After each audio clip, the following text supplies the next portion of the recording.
yung sumasayaw yung papa niya, eh, tinawag niya nga yan, hindi niya siya pinapansin.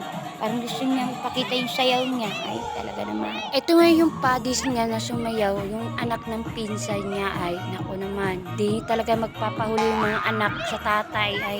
Sobrang tuwang-tuwa nga yung anak ko dito hanggang napaupo na lang talaga siya ay, naku. Dali! Dali!